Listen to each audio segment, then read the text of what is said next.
Okay. It's story time. It's story time. Shh, be quiet. It's story time. Crisscross applesauce pockets on the floor. This is story time. So, I've been in the game for a good bit now. I'm not a person who is one of the first wave of Twitch partners like Density or Cats or Ninja, stuff like this. I am sort of new blood. And some people are like, who's this Neuro guy? What's going on here? He's Grandmaster. Like, what? How long have you been playing StarCraft? Because people, they want to know kind of how long it takes to get to where a given person is. So we have a nice feature in the client that I can show you. Now, this isn't going to be all of my games because I have a few accounts now, and I've played on different servers as well. So this isn't all of my StarCraft, but this is the one that I've played on the most. So we've got total career games here.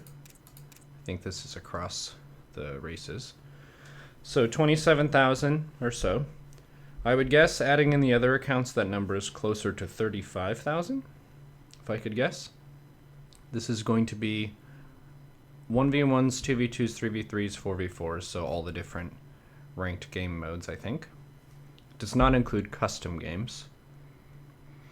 So we've got this season, we're ranked 76 GM, which is a little bit high. It's the beginning of the season. But let's take a look at the career summary, because this shows sort of over time. Let's go to 1v1. Over time, where have we been? Let's go back to the beginning of StarCraft 2. So I didn't play StarCraft 1 at all.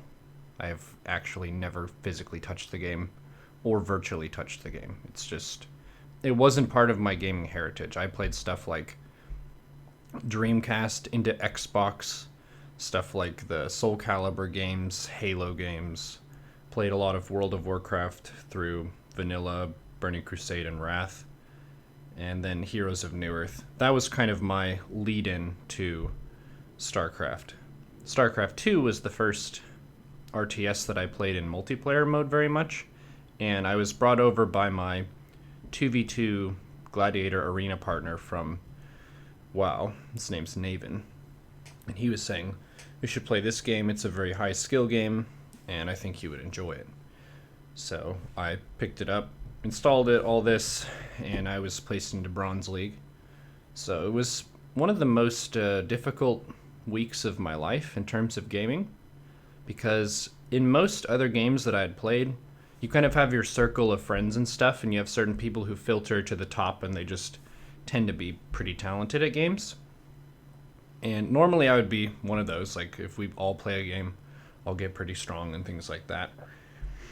And I had already been Gladiator in WoW. I played Han at a high level and all this. I'm not sure if I played Han before or after this first season of StarCraft 2. It's not that relevant. But with StarCraft, I got placed firmly into Bronze, and I actually had no idea what was going on.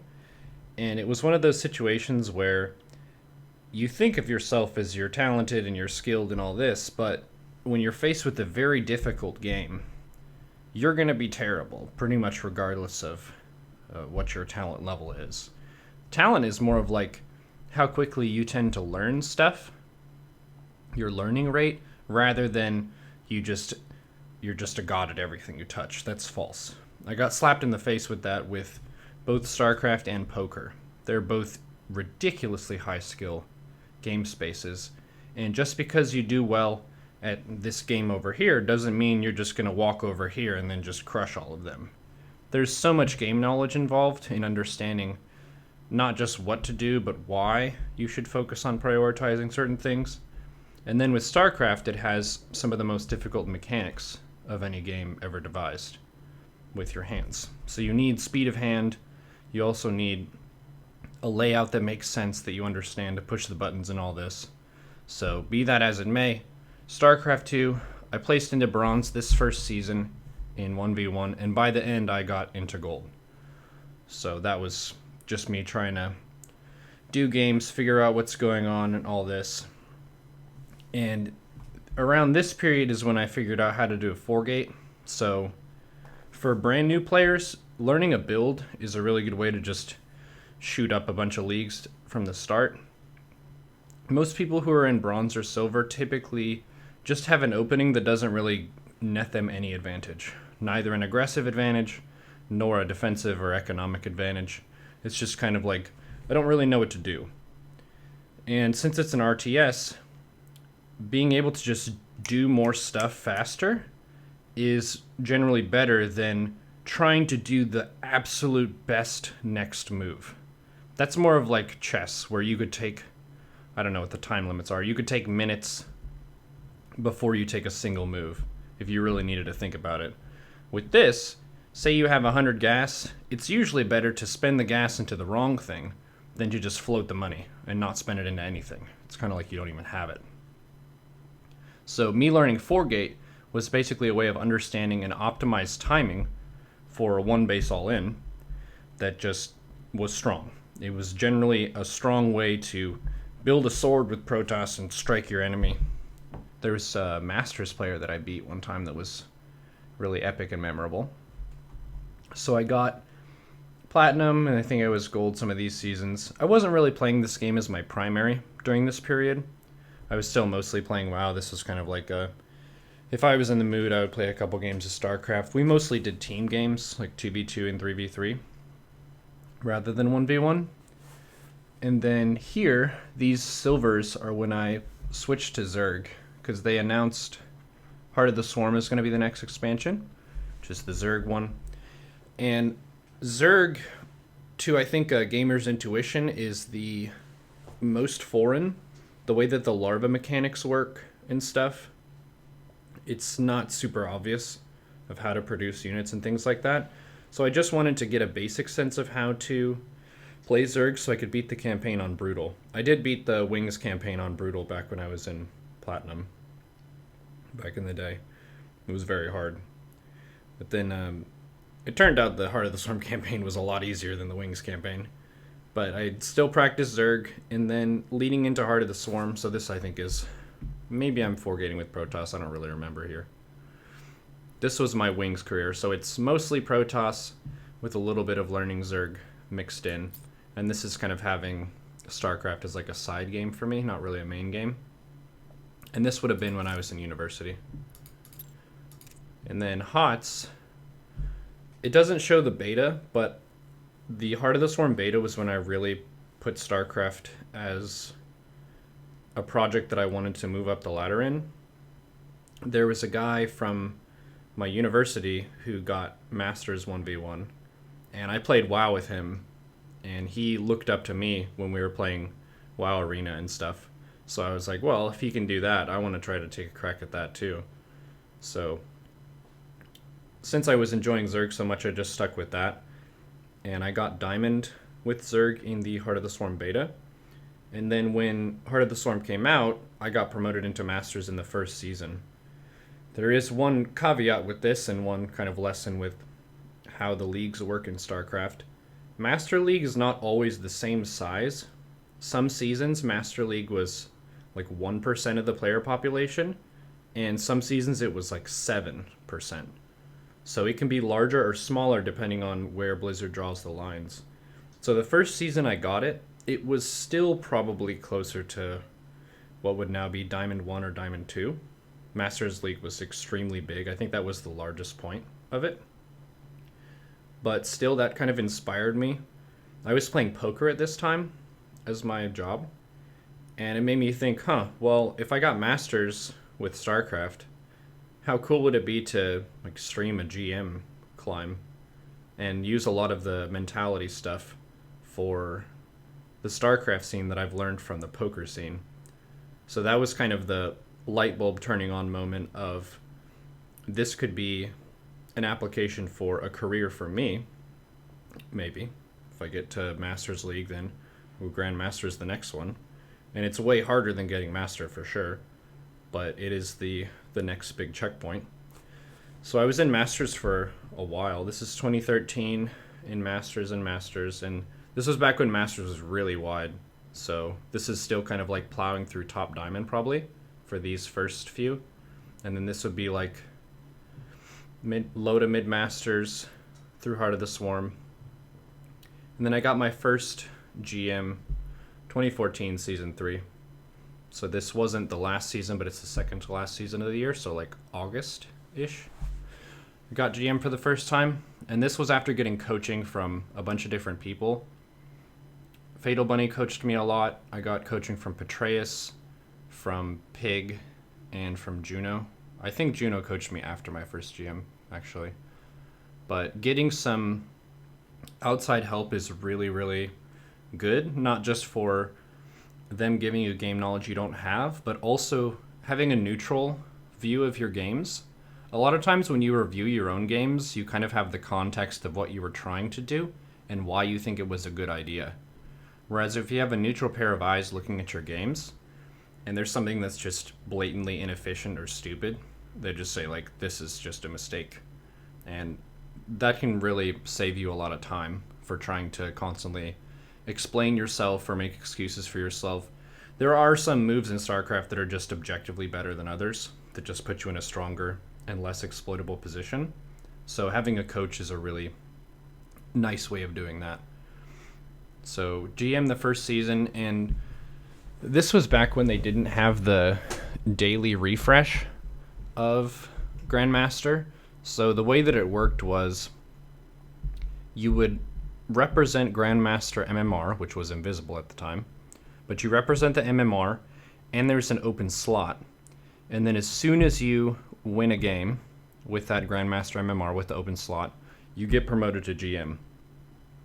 And for the rest of the season, as long as you stay active, you hold your Grandmaster slot. So probably by the end of this season, like rank 173, I probably didn't have Grandmaster MMR. I did represent it at one point and probably for a good chunk of the season, but as it works now, you can get promoted in, and then as soon as you have a downswing, it kicks you out at the end of the day. So this was a lot more forgiving, I think, for someone who is a first-time GM, where you only really needed one big upswing, and then you're set for the rest of the season. You get to hold the border. It's very shiny and nice and all this. So these are my first seasons in GM. I was playing Roach Hydra in all my matchups back then. It was just a very straightforward, sturdy, and strong composition. And it allowed me to focus on a lot of the details of my play, rather than trying to get good at all the different units and play Muta styles, use Infestors much. I basically never used those. It was like Roach Hydra Viper, pretty much exclusively in my play, but as polished as I could make it. These 2 seasons here, I'm like super low in Masters. I stopped playing Heart of the Swarm as soon as the Legacy Beta came out, so I was basically inactive on this ladder. And then playing Legacy Beta a whole bunch. Legacy of the Void comes out. Been in GM for basically all of it this season. There were some times when I would get knocked out of GM and I just didn't have the wherewithal and the mastery of the game to be back in. So I think this season I just didn't finish in GM. But yeah, mostly GM for a lot of this. This would have been, I think, my 2018 season 1. So this was last January.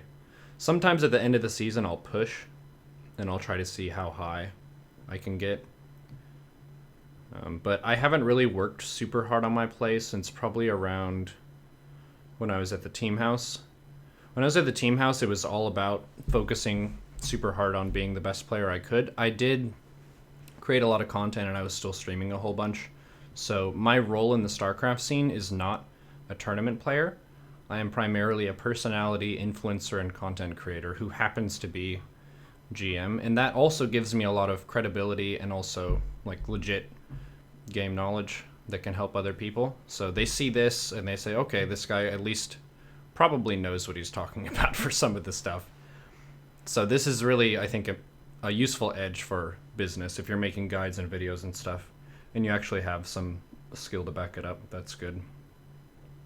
But the next steps for me would be hitting 6K. It's kind of that cool threshold that lies ahead. I've been 5850 MMR at my highest, but I've never been 6K. I would need to polish things a lot, and my matchup should be really strict again. So getting 6K would kind of be like me doing what was similar to my first GM push, where I take it extremely seriously. all of my matchups have a very set macro plan that is very, very polished and then makes slight adjustments to my opponents. Right now, I give tons of commentary, so I'm talking about stuff. People suggest stuff. Do this build, do that build. What if you did this? And I'll just roll with that because I am an entertainer and that's really fun. But having some heads down practice where I mute my microphone and I don't have to explain myself, I'm just focused purely on playing the game. That's what it would take to get 6K. I do have a document and stuff to work on that, but that's basically my StarCraft career kind of in a nutshell. I've been one round away from Challenger League, I think twice. Panda Bear Me knocked me out one of the times. Maybe it was only once. I've been close though. It's pretty tough stuff. StarCraft is a hard video game. And if you think about it, the community over time is improving. So to even retain your rank means that you're basically improving at the average level of people in the scene. Because if you're looking at Wings of Liberty pro players versus the pro players of today, players are way faster, way smarter. Their macro and their micro is a lot more crisp and impressive. We've all kind of collectively improved. So if you've been Diamond for a while, that means that you're basically improving at the pace of Diamond players, which is improvement. That's nice. If you really wanted to boost into the next league, you would have to challenge yourself by taking a hard look at your play, your fundamentals, your supply management, your saturation, your building up time, stuff like that. And also, it can be pretty helpful to take another look at your builds, because some builds do fall off kind of hard in terms of the meta. I think this matters more for Terran and Protoss than it does for Zerg. But yeah, there you go.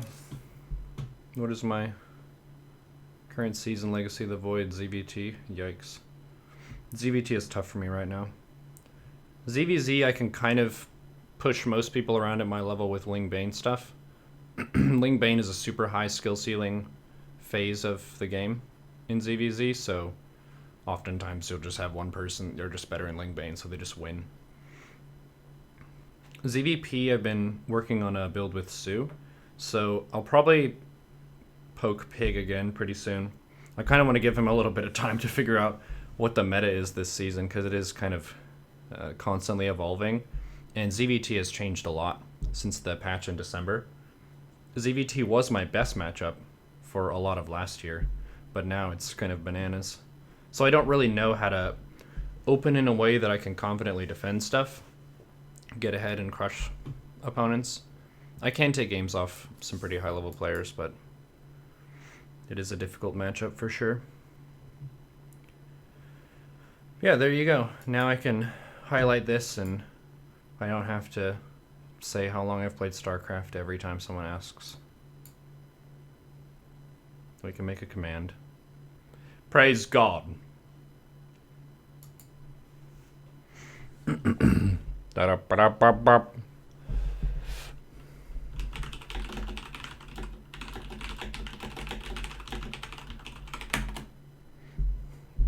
one of those things that just, you have the question, you answer it, you answer it, you answer it, you answer it, you answer it, you answer it, you answer it, you make a video.